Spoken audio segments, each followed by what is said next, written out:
Muy buenos días.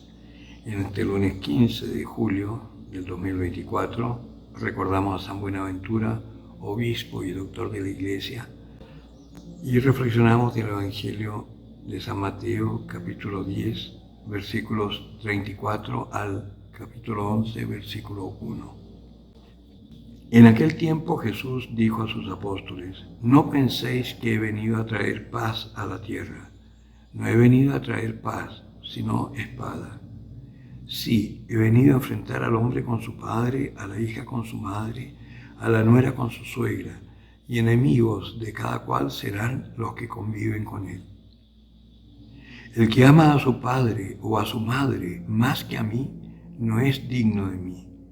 El que ama a su hijo o a su hija más que a mí, no es digno de mí. El que no toma su cruz y me sigue detrás, no es digno de mí. El que encuentre su vida, la perderá. El que pierda su vida por mí, la encontrará. Quien a vosotros recibe, a mí me recibe. Y quien me recibe a mí, recibe a aquel que me ha enviado. Quien reciba a un profeta por ser profeta, recompensa de profeta recibirá. Y quien reciba a un justo por ser justo, recompensa de justo recibirá. Y todo aquel que dé de beber tan solo un vaso de agua fresca a uno de estos pequeños por ser discípulos, os aseguro que no perderá su recompensa. Y sucedió que cuando acabó Jesús de dar instrucciones a sus 12 discípulos, partió de allí para enseñar y predicar en sus ciudades. Palabra del Señor.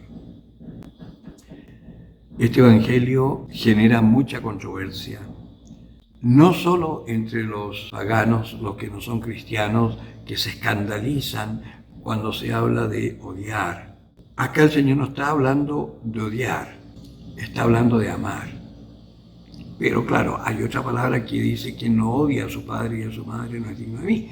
Entonces, lo primero, no voy a hablar de los que no son cristianos o los que no están en la iglesia siendo bautizados, porque es lógico que en ellos haya mucho escándalo con esta palabra. Lo que a mí sí me asombra es que dentro de la iglesia, gente que va a misa y que es muy piadosa, esta palabra no la aceptan, la rechazan y se escandalizan. La primera controversia es esto: no penséis que he venido a traer paz a la tierra, sino espada. ¡Wow! Ahora, la gente, cuando oye esto, se escandaliza porque dice: ay, si el Señor es el Señor de la paz, ¿cómo viene a traer guerra? Pero acá está diciendo espada, no está diciendo guerra. Y si vamos a las Escrituras, vamos a ver que la espada que el Señor usa es la palabra de Dios, que es una espada de 2 filos, vale decir, no solo entra en la carne, sino que penetra hasta el fondo de tus entrañas. La palabra de Dios es la espada. Él no vino a traer paz, sino la palabra de Dios. Y cuando habla de paz, es esta paz mundana, que no hago controversia para estar en paz, yo no me preocupo de mis cositas nomás y que se muera la gente me da lo mismo mientras yo esté en paz. El Señor no está hablando de esa paz. Y por eso ha traído espada. Y después habla cómo va a funcionar esta espada. Va a enfrentar al hombre con su padre y a la hija con su madre.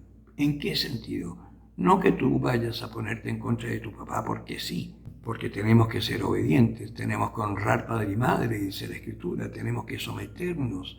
Jesús estaba sometido a sus padres cuando era niño. No se trata de eso. Se van a enfrentar, ¿por qué? Porque uno va a creer y otro no. El padre estará en la iglesia y el hijo dirá que está perdiendo el tiempo. La hija estará en la iglesia y la madre estará diciendo que está perdiendo el tiempo. A la nuera con su suegra, lo mismo. La suegra nunca entró a la iglesia adulta y la nuera se casó con el hijo que estaba en una comunidad de crecimiento a la fe. Y por la fe, por la forma en que viven, la suegra se enoja porque de golpe ellos sintieron el llamado de dejarlo todo para ir a evangelizar a otro país. Y la suegra dice: es culpa de la nuera. Y están enfrentadas. Pero es un enfrentamiento entre los que buscan al Señor con sinceridad de corazón y escuchan su palabra y la cumplen, y aquellos que, estando en la iglesia, se conforman con su piedad natural y con su forma de entender las escrituras y la fe y viven conforme a sus criterios. Enemigo de cada cual serán los que conviven con él.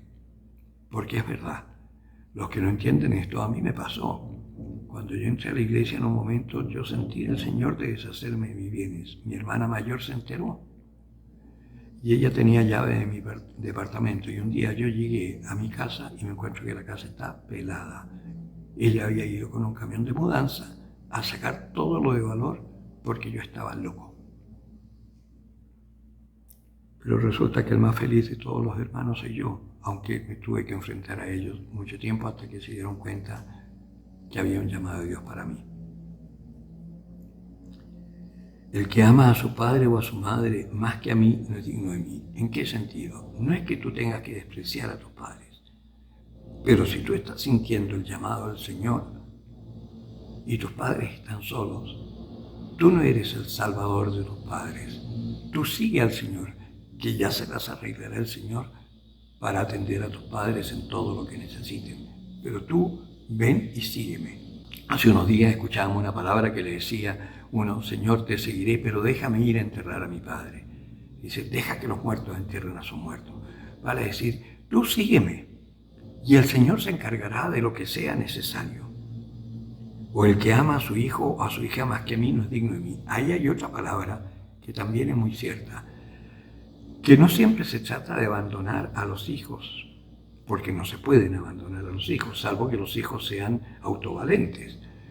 Hoy por hoy hay muchos mayores de edad que tienen sus trabajos y aún siguen viviendo con sus padres porque les resulta más cómodo y en el fondo tienen miedo de enfrentar la vida.